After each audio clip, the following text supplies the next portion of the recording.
In this episode, I'll show you how to use Photoshop filters to turn your normal photos into cartoon caricatures and more. Hi everybody, welcome to another episode of Exploring Photography right here on Adorama TV. Adorama, it's the place that has everything for photographers like you and me. Well, in this week, we're going to take a deep dive into Photoshop filters, and we're going to be taking normal photos and creating some really painterly effects and some sort of crazy cartoon caricatures. Now, I have to say, this is an intermediate to advanced tutorial. So if you're not familiar with some basics in Photoshop, specifically layers, layer, mask, smart, objects, and some basic shortcut keys, you might want to have a little refresher. Now the cool thing is all of the techniques that I've covered here, including the photos that I'm using to create these crazy characters, are all in past episodes of Adorama TV. And so check out the links in the description of this video. There's tons of information this week in the description of this video, so make sure you check it out. Again, check out the description of the video. There's a lot of extra info that will help you get up to speed with the stuff that we're going to be doing here today. Now, the way this works, it's sort of like making a pizza. We're gonna have a lot of different ingredients. Those ingredients are the filters in Photoshop, things like the liquify filter, Adobe Camera Raw filter, the high pass filter, the gradient maps, and then also we're gonna be using Nik Analog Effects Pro 2 to do all of this kind of stuff. Again, if you don't know about this stuff, I've covered it in the past. Check out the links in the description of this video.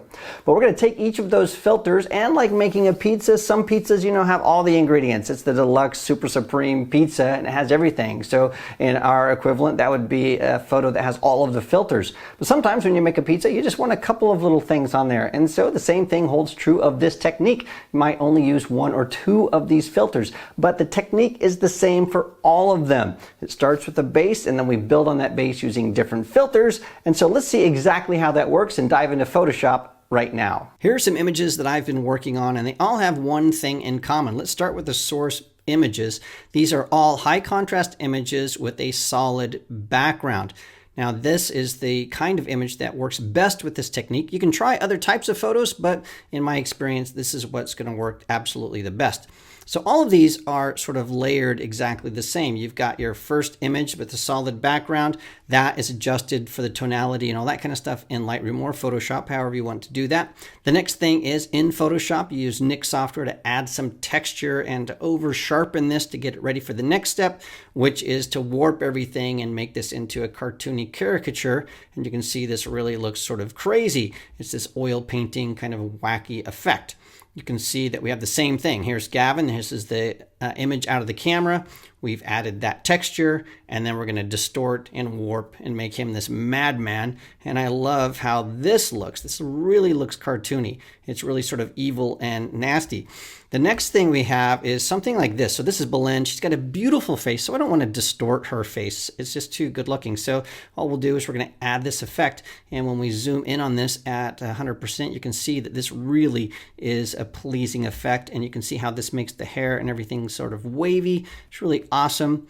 Or you can do something like this. So this is Nadia. She looks great just like this. And so all I've done here is add the texture, but I've left her eyes and her skin pretty much the same. I just want to have this sort of cartoony effect on her hair. So it's not a caricature, it's more of an artistic interpretation of the image. Or you can even do a little bit less. So this is Sorian. So when we zoom in here, this is the original image. I'm going to go and show you what I did, which is I cartooned up her hair in the background, but I left her face alone. And so you can see before and after. This is something that's just a little crazy effect. Maybe this would be great for a cosplay kind of a photo shoot where you can distort and cartoon up maybe the hair and the clothing, but not the face itself. So let's walk through how to do this. So for our demo today, what we're going to do is we're going to take this image that I shot in a previous episode of Exploring Photography of Gavin Hoey, and we're going to cartoon him up and make him really sort of crazy. So the first thing we need to do is in Lightroom, right click, and we're going to say Edit in Photoshop CC 2018. Now the first thing I need to mention, I set the white balance and all the tonality and did all of my corrections in Lightroom first. So that's done. Now we're just bringing that over into Photoshop. Okay, the first thing we want to do over here is we want to take a copy of the background layer, and then I need to add that texture. To do that, I'm going to go into my filters, Nik Collection, Analog Effects 2. Again, I did an entire video on how to do this exact thing. In fact, I'm using the filter that I created in that video. It's called GavMax. And so I'm going to take this right here. This is my filter called GavMax. And you can see that it is adding this texture here. So there's this dirt and scratches. That's what's adding that. And then I've got some basic adjustments. And so if you want to do this, just get in there, make sure you watch that video on how to create this specific filter, and this will work just for you. So I'm going to hit OK, and then that's going to bring that back into Photoshop as a new layer, and that's going to be titled Analog Effects Pro 2. All right, there it is. So it's GavMax, that's the name of the filter, and Analog Effects Pro 2, that's what that means right there. So I've got that. That looks pretty cool. The next thing I want to do is I want to copy that layer so that I can add some filters. I'm going to rename that. I'm going to name it Filters. And I'm going to convert this to a smart object. The reason I'm going to do that is because I want to start creating a bunch of filters and layering them. And I want to be able to go back in time and change things if needed. So the first thing I want to do here is I'm going to go to my filters, go to my camera raw filter, and I need to really make this contrasty. I'm going to do that by adding clarity. So I'm going to bring that up to about 20, something like that. That looks good. Remember, you can adjust this to your taste. Don't do exactly what I'm doing. Now, I forgot to do something. That's okay because this is a smart object. I can just go into the camera raw filter here. I need to change some tonality things. So I'm going to go get my adjustment brush. I'm going to take my highlights down by about 20, 23. I'm going to paint down Gavin's hands so they're a little bit darker. I did this in a previous video. You can check that out. And then I'm going to take my highlights up. Just, oops, take that down, create a new brush, take the highlights up a little bit, and brighten up Gavin's face here. Yeah, something like that. I'll just take those highlights up just a little bit more. Good. Create a new brush, take the highlights down, paint down his forehead. That's good. Okay, so I've just changed my tonality a little bit. That's why we want a smart object. So if you forget something, you can go back and make adjustments. The next thing we're going to do here is, this is the fun part, we're going to liquify Gavin's face. This is where we make him really cartoony. And so what I'm going to do here is I'm just going to get my liquify tool and go in. And the first thing I'll do here is I'll use this bloat tool. I'll do that on his eyes to make his eyes really big, make these goggles really big, just sort of making this larger. Then I'm going to use my normal forward warp tool, and I'm going to start making his face really distorted. So I'm taking his cheeks in like this. I'm going to take his jaw way out like this. I'm making him sort of crazy. I'm going to pucker that a little bit. Whoops, wrong one. Yeah, this way. His nose a little bit smaller. I'll make his hands a little bit larger. So you can do this to your taste. So all we're trying to do is make him cartoony and distorted. So larger hands. I'll go in here. I want to add some texture, some wave to this cloth. You'll see why as we start doing this. So maybe just a little bit more of craziness. I'm going to bring his head, make his head a little bit smaller. I'm getting this weird kind of tear up here because I'm moving the material around. That's okay because you can replace that using this reconstruct tool. And so I'll just reconstruct this bit that I've messed up. Now this is something you can play with quite a bit, and I suggest that you do it. Just come in and play and try to make something cartoony. If you don't really know what to do to somebody's face to make them cartoony, look at some caricatures online, just search for that. Look at some cartoons, get some comic books from your kids, and then just take a look at how those things are distorted. It's really fun. Okay, that's enough for that. I'm going to say okay. Now, the thing I need to do after this is I need to add a little bit more contrast, if you can believe it. So I'm going to go back to my filter, I'm going to go back to my camera raw filter. And again, we're going to use that clarity slider. Now I'm going to do this on top of what we've already done. That's really getting contrasty. I'll say okay. And blammo, there we have that. Now, the next thing we need to do, and this is where it gets to be super cartoony, we're going to go to filter. And then we're going to stylize this, and we're going to go to oil paint. Now this, depending on the speed of your computer, can take a little while. So I suggest that you turn off preview and just use this little window up here to see exactly what's happening. And then once you get to something that looks okay, then turn on preview and see the entire thing. The other thing I need to mention, I'm going to hit cancel on this. This is best viewed at 100%. So zoom into 100% before you start doing this. So again, I'm going to go back to my filter here, and I'm going to go to Stylize, Oil Paint. Okay, so now that we're going to do here is we're going to take a look at what this is doing. Now what I've found just by trial and error is that these sliders all the way over to 10 tend to work best for this highly cartoony kind of stuff. You can see on the beard, you can see what's going on with the hair. I'll make sure the lighting is turned on. That's going to give me a little bit more. Play with this on your own computer to see exactly what you're getting. I'm going to hit preview. That's going to take a few seconds, but that's going to cartoon up Gavin's face here. Boom, there it is. And that looks pretty cool.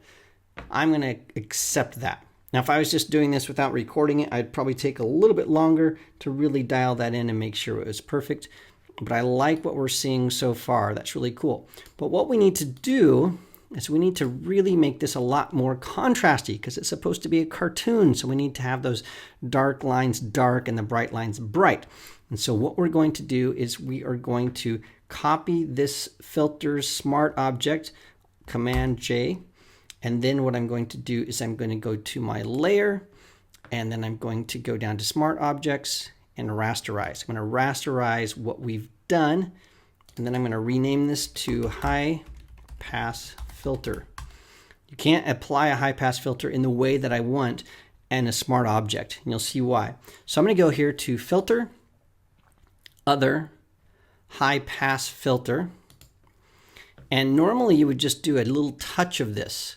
Just a little tiny touch of it, something down to 1 pixel or something, if you're going to use this as a sharpening technique. We're using it for a cartoony technique, so we're going to take it way up here so I can start to see all the details in Gavin's face, all of the lines, and then I'm going to hit OK. This makes this look gray until we go over to our Layers panel and we change this blending mode to Overlay. And once we do that, bammo, look at what that does to our image. So this is, again, full screen. This is before, and this is after. See how that really sharpens that up? It's really, really cool.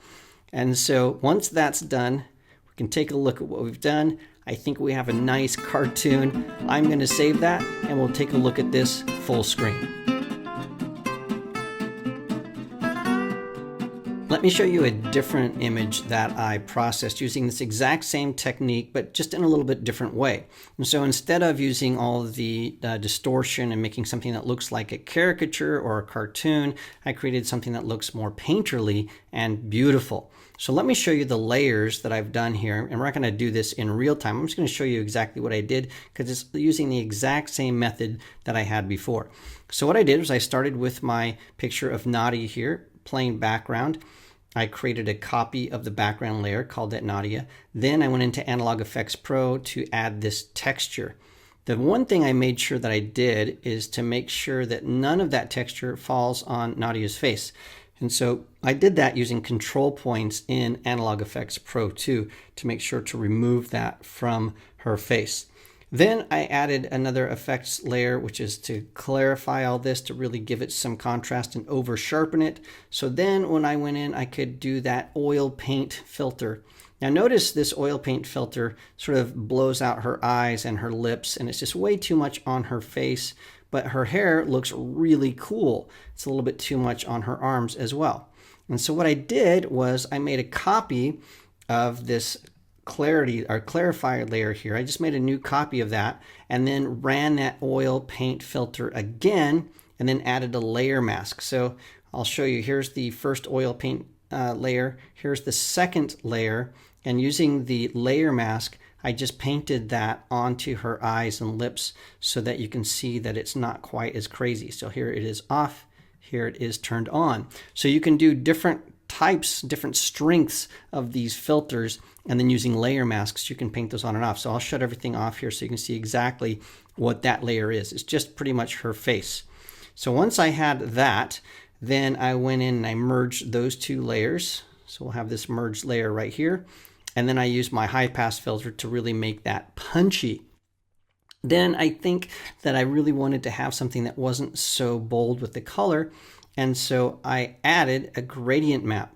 Now, gradient maps are found right here at the bottom. They're another filter. Just go in here and add that. The nice thing about a gradient map, I'll take this and put it up to 100%. You can see what that is. It's almost like a split tone. It's really cool, but you don't have to have the opacity at 100%. You can take that down to something like I did, which is 20%. And so it just sort of flavors the color. So you can play with that as you're editing your images. These gradient maps are really, really awesome. Then the last thing I did is I thought that I really wanted to bring her eyes back into this. So again, I went down and copied my original image, the original copy of the background of Nadia. And then I put that on top and added a layer mask. And I'll turn everything else off so you can sort of see what I did. Then I just sort of painted, not at 100% opacity. I used sort of a semi-opaque brush, something at about 50%, then painted over her arms and her eyes and her nose. And so you can see that that just brings back that natural look. So if I turn that layer off, you can see it's cartoony. Turn that back on, you can see that her face looks a little bit more realistic. So when we zoom out to 100%, you can see that this is something that really looks amazing.